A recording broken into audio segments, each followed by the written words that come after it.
Salam jumpa lagi bersama saya, Pastor John Lewar SVD. Suara Pagi. Hari Selasa 29 Maret 2022, Pekan Prapaskah keempat. Bacaan-bacaan suci pada hari ini diambil dari kitab Yehezkiel bab 47 ayat 1 sampai dengan 9 dan ayat 12. Mazmur bab 145 ayat 8 sampai dengan 9, 13c sampai dengan 14, 17 sampai dengan 18, dan Injil Yohanes bab 5 ayat 1 sampai dengan 16.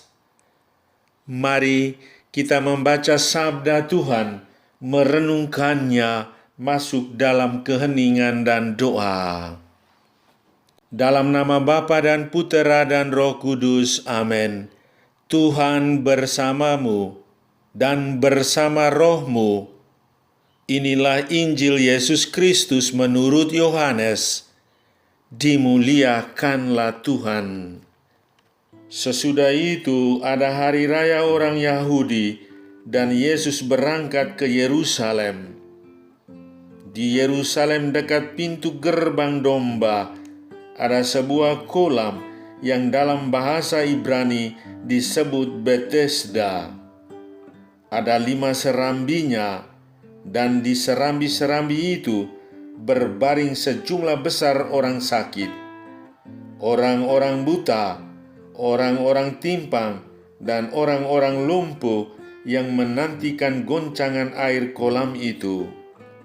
Sebab sewaktu-waktu turun malaikat Tuhan ke kolam itu dan menggoncangkan air itu. Barang siapa yang terdahulu masuk ke dalamnya sesudah goncangan air itu menjadi sembuh apapun juga penyakitnya. Di situ ada seorang yang sudah 38 tahun lamanya sakit. Ketika Yesus melihat orang itu berbaring di situ, dan karena ia tahu bahwa ia telah lama dalam keadaan itu, berkatalah ia kepadanya, "Maukah engkau sembuh?" Jawab orang sakit itu kepadanya, "Tuhan, tidak ada orang yang menurunkan aku ke dalam kolam itu apabila airnya mulai goncang. Dan sementara aku menuju ke kolam itu, orang lain sudah turun mendahului aku." Kata Yesus kepadanya, "Bangunlah, angkatlah tilammu dan berjalanlah." Dan pada saat itu juga sembuhlah orang itu, lalu ia mengangkat tilamnya dan berjalan. Tetapi hari itu hari Sabat. Karena itu orang-orang Yahudi berkata kepada orang yang baru sembuh itu, "Hari ini hari Sabat, dan tidak boleh engkau memikul tilammu." Akan tetapi ia menjawab mereka, "Orang yang telah menyembuhkan aku, dialah yang mengatakan kepadaku, 'Angkatlah tilammu dan berjalanlah.'" Mereka bertanya kepadanya, "Siapakah orang itu yang berkata kepadamu, 'Angkatlah tilammu dan berjalanlah'?" Tetapi orang yang baru sembuh itu tidak tahu siapa orang itu, sebab Yesus telah menghilang ke tengah-tengah orang banyak di tempat itu. Kemudian Yesus bertemu dengan dia dalam bait Allah, lalu berkata kepadanya, "Engkau telah sembuh, jangan berbuat dosa lagi, supaya padamu jangan terjadi yang lebih buruk." Orang itu keluar, lalu menceritakan kepada orang-orang Yahudi bahwa Yesuslah yang telah menyembuhkan dia. Dan karena itu, orang-orang Yahudi berusaha menganiaya Yesus, karena ia melakukan hal-hal itu pada hari Sabat. Demikianlah sabda Tuhan. Terpujilah Kristus. Kehadiran yang menghidupkan. Saudari-saudaraku yang terkasih dalam Kristus, Nabi Yehezekiel menyadarkan bangsa Israel bahwa Tuhan berada di tengah-tengah mereka. Bait Allah adalah simbol kehadirannya.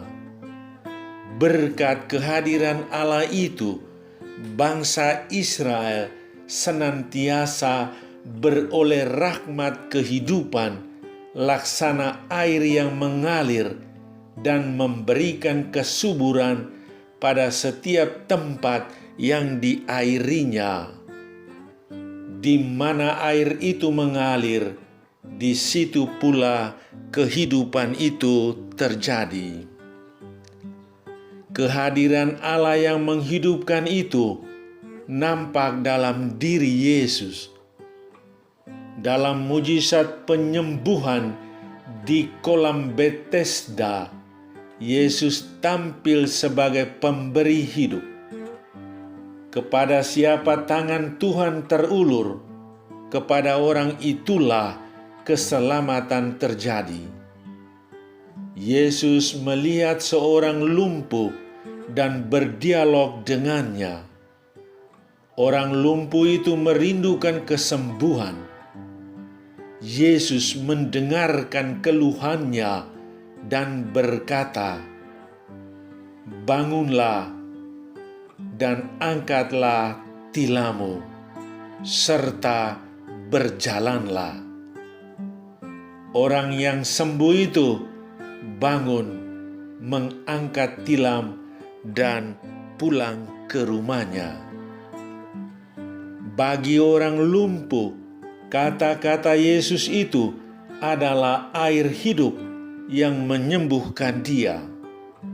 Si lumpuh itu tidak menceburkan diri ke dalam kolam, tetapi ke sumber air hidup. Yesus Kristus sendiri adalah air hidup yang menghidupkan dirinya. Saudari-saudaraku yang terkasih dalam Kristus, kesembuhan membuat sukacita besar bagi orang lumpuh itu, keluarga, serta sahabat-sahabatnya. Tetapi Yesus menyembuhkan orang sakit pada hari Sabat. Menurut pandangan orang-orang Farisi dan ahli-ahli Taurat, tindakan Yesus bertentangan dengan hukum yang berlaku. Iman membuktikan bahwa Yesus bisa memberikan keselamatan dan kehidupan di setiap waktu pada segala kesempatan.